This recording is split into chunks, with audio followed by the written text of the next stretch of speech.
Hannah, my godmother gave me that book, okay? She writes notes in the back of books explaining how they relate to my shit.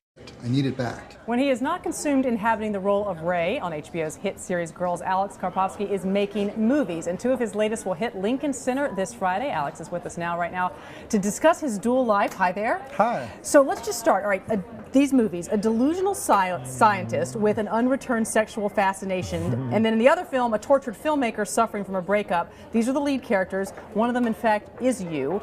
How are you, you're not making it easy on yourself with these roles, are you? Well, I'm trying to do something very different in both of these films. Yeah, as you alluded to, I'm playing sort of a dry, introverted scientist in the thriller, and it's a very slow-burning, tension-building affair. And that is Rubberneck. And that's Rubberneck, yeah.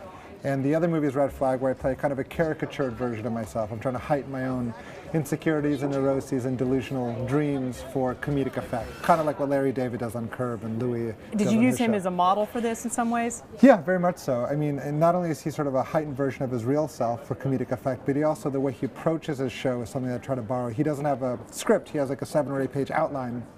And we shot Red Flag with about a 30-page outline, where basically it's a screenplay without any dialogue. So it describes a sort of synopsis of every scene, and then I try to work with actors who are good at improvising, who could hit the beats in their own words. And how much of it is true to life for you? I mean, I know you sort of had, again, these notes you wanted to hit, but people will always wonder, they're seeing you play you. Is all of it true? Some of it true? 80% of it true?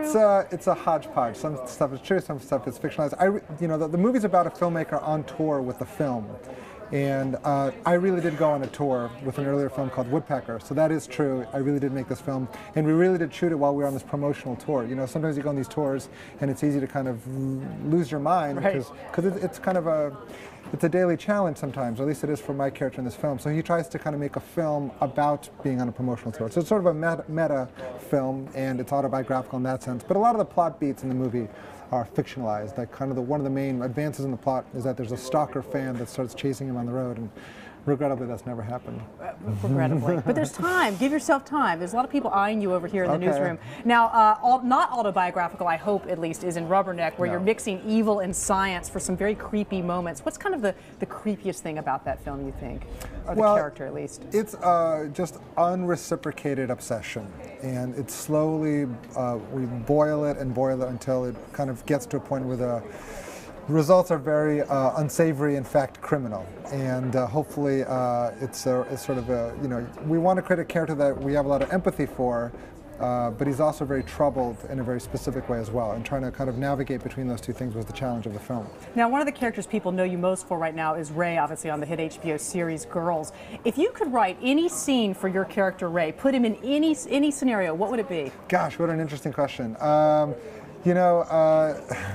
really love playing Ray when he's negotiating with one of his fears. And I think in the beginning of season 2, he was negotiating, he's fumbling into this love relationship space, emotional space, which is very forbidden for him. He's got a lot of unresolved issues. So it probably have to do something with him navigating through another fear, probably a fear of pursuing his ambitions and his dreams.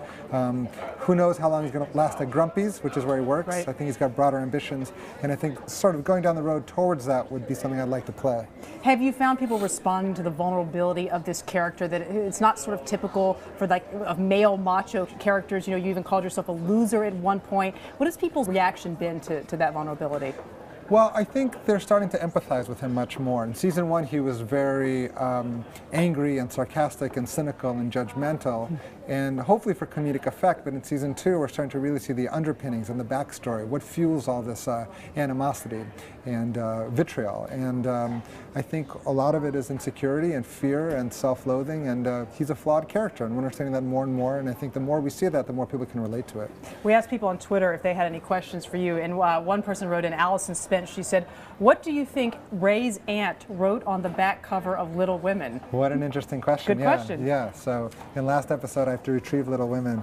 I think what drives that whole episode is Ray not knowing and his desire to know. So if I answer that, I feel like too much would be answered. There's my cop-out answer. There's your cop-out answer. All right, very last one. I mean, what kind of message do you think this is from Leah Learning, this show is sending to young women today?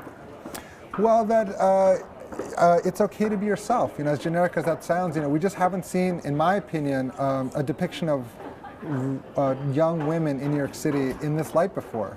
You know, not everyone on the show is a supermodel. Not everyone on the show has this sort of airbrushed beauty about them.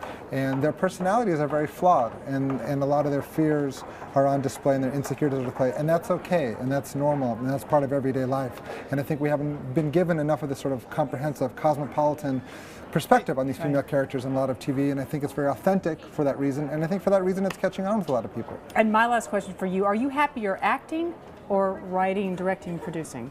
To be honest, I'm happy doing both, and if I just acted, I'd be very unhappy, and if I just directed, I'd be very unhappy. If I just acted, I feel like there wasn't enough creative expression of my own sensibility, and I'd be very anxious relinquishing my future to other people. I think that would make me uncomfortable.